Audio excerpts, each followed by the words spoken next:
नासिक में टीसीएस की जो घटना है उसने पूरे देश को चौंका कर रख दिया है। पर सच कहूँ तो ये घटना मेरे लिए कहीं से भी आश्चर्यजनक नहीं है। असल में ये कोई आइसोलेटेड घटना नहीं है, पिछले कुछ समय से एक पैटर्न सा बन गया है। यहाँ मैं केस के डिटेल्स में नहीं जाऊँगा, वो आप अब तक बेहतरीन ढंग से जान चुके होंगे। मेरा उद्देश्य आपको इस खतरे से अवगत कराना है। मेरा उद्देश्य इस पैटर्न को डिकोड करके आपका इस ब्रूटल रियलिटी से सामना कराना है।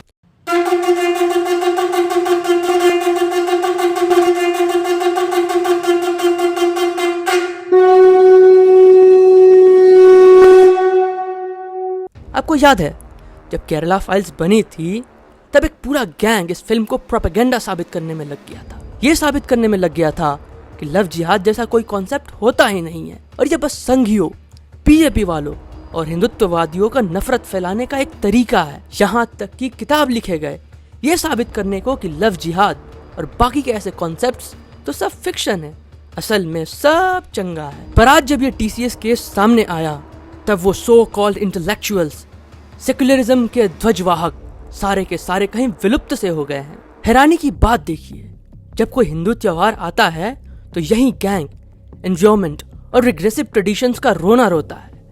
लेकिन जब टीसीएस जैसी घटनाओं में हिंदू स्त्रियों का जीवन और गरिमा दांव पर लगती है तब इनका फेमिनिज्म और ह्यूमन राइट्स अचानक कोमा में चला जाता है। ये सिलेक्टिव साइलेंस ही इस पूरे इकोसिस्टम की सबसे बड़ी पहचान है। पर हमें इन जय चंदों पर ज्यादा ध्यान देने की आवश्यकता नहीं है। अब इस युद्ध रथ की लगाम हमें खुद संभालनी पड़ेगी। पता है, जब भी मैं अपने मित्रों के सामने इस मुद्दे को डिस्कस करता था या करता हूँ, मुझे सीधा सीधा नफरती लेवल कर दिया जाता है। अरे इसके अंदर तो नफरत भरा पड़ा है।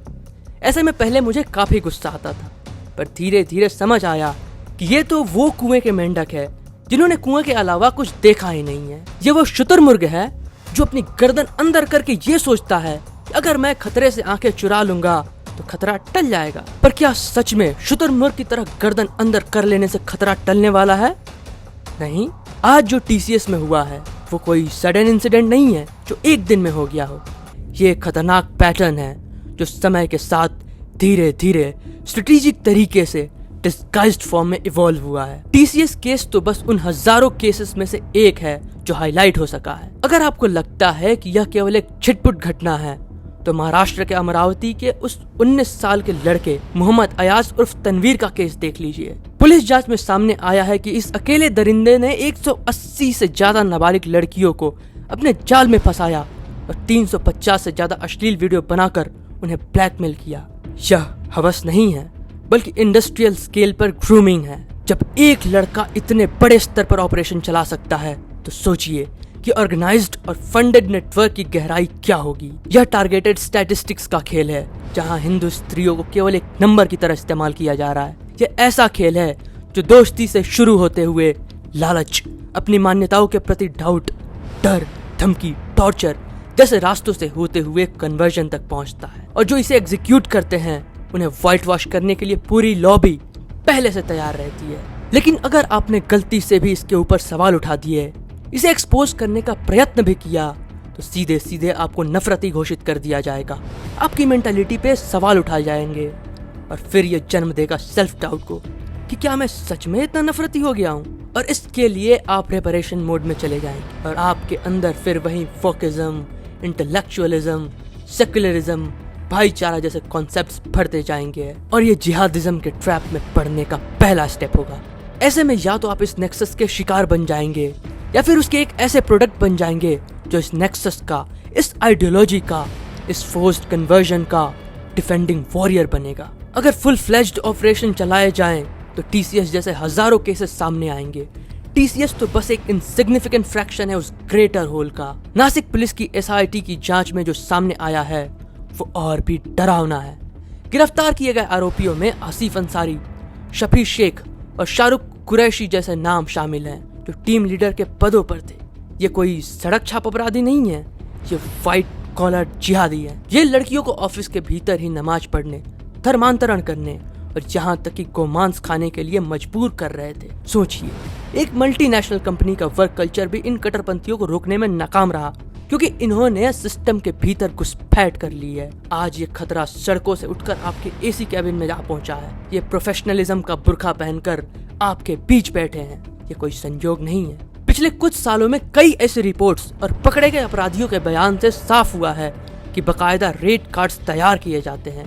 अलग अलग जातियों और बैकग्राउंड की लड़कियों के लिए अलग अलग रिवॉर्ड्स और फंड्स अलॉट किए जाते हैं। ये कोई प्रेम का मामला नहीं है, बल्कि एक सुनियोजित टारगेटेड डेमोग्राफिक वॉरफेयर है, जिसका मकसद हमारी सामाजिक संरचना को अंदर से खोखला करना है। कास्ट देखकर फंड्स असाइन किए जा रहे ताकि हिंदू लड़कियों को लव जिहाद के जाल में फंसाया जा सके। रेट्स लगाए जाते हैं लड़कियों को कास्ट के आधार पर।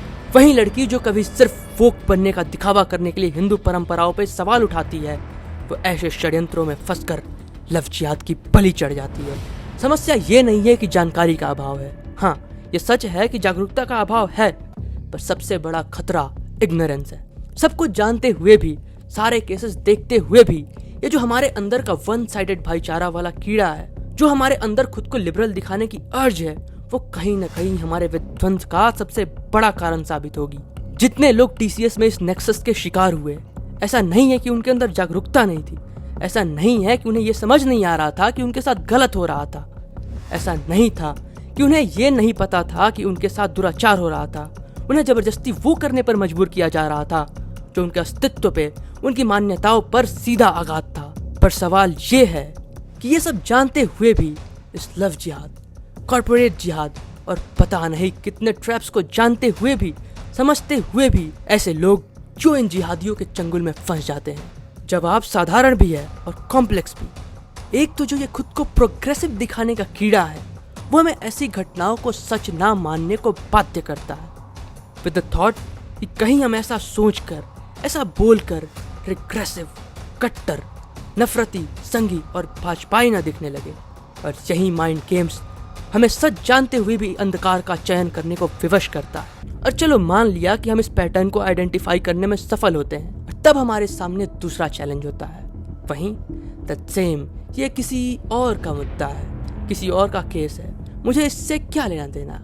हम वेट करते हैं कि जब तक ये आग की लपटें हमारे घरों को बर्बाद न कर दे, तब तक हम इनएक्टिव रहेंगे। अपने घर में आग लगेगी तो देखा जाएगा। और यही मानसिकता हमें यूनाइट होने से रोकती है, जिसका फायदा ऐसे षड्यंत्रकारी उठाकर फोर्स्ड कन्वर्जन, लव जिहाद जैसे ट्रैप सेट करते हैं। और अगर इन दोनों से हम पार पा लेते हैं, तब हमारे सामने होते हैं दो तरह के युद्ध। एक तो वो जो ऑन ग्राउंड लड़ना होता है, दूसरा और सबसे खतरनाक द नैरेटिव वॉरफेयर। जो षड्यंत्र ऑन ग्राउंड होता है, उसको पूरी तरह डिफेंड करना और उसे व्हाइट वॉश करके नॉर्मलाइज करना डिजिटल कट्टरपंथियों का काम होता है, जिसमें राजा रवीश, अरफा खानूम, आरजे साइमा, ध्रुव राठी, मोहम्मद जुबैर जैसे महारथी शामिल हैं। इन डिजिटल जिहादियों का काम सिर्फ सच को छिपाना ही नहीं, बल्कि अपराधियों को विक्टिम कार्ड थमाना है। ये आपको इस तरह से गैसलाइट करेंगे कि अंत में आपको यकीन हो जाएगा कि गलती आपकी है जो आपने सवाल पूछा, ना कि उनकी जिन्होंने अपराध किया। ये सीधा सीधा इंफॉर्मेशन टेररिज्म है, जिसे आपके स्मार्टफोन के जरिए आपके दिमाग में सीधा प्लांट किया जा रहा है। इनका नैरेटिव इतना शातिर है कि ये अपराधी को भटका हुआ युवा कहेंगे, लेकिन शिकार हुई लड़की को सांप्रदायिक घोषित कर देंगे। पर इट्स हाई टाइम कि हमने ये जो शुतुरमुर्ग की तरह अपना गर्दन अंदर धसा रखा है, उसे बाहर निकाले और सबसे पहले वास्तविकता को स्वीकार करें। युद्ध तो उसके बाद होगा। अगर हम आग की लपटों को अपने घर तक पहुंचने का इंतजार करते रहे, तो कब यह आग की लपटें हमारे घरों को जलाकर खाक कर देगी, हमें इस बात का आभास भी नहीं होगा। आज नासिक है, कल आपका शहर हो सकता है। सुरक्षा का दायित्व तो अब केवल प्रशासन या पुलिस का नहीं है, बल्कि समाज के हर एक सजग व्यक्ति का है। इग्नोर करना बंद करिए, क्योंकि आपकी इग्नोरेंस ही शत्रु का सबसे बड़ा हथियार है। इतिहास गवाह है कि जो समाज अपनी सुरक्षा के प्रति उदासीन हो जाता है, उसका भूगोल और भविष्य दोनों बदल जाते हैं। आज अमरावती और नासिक हमारे सामने लिविंग प्रूफ बनकर खड़े हैं। अब समय टॉलरेंस का नहीं, रेसिस्टेंस का है। अगर आज हम इन टारगेटेड डेमोग्राफिक हमलों के खिलाफ एकजुट नहीं हुए, तो कल हमारी आने वाली पीढ़ियों के पास न अपनी संस्कृति बचेगी और ना ही अपनी पहचान। Wake up, open your eyes and see the brutal reality with those eyes before it gets too late.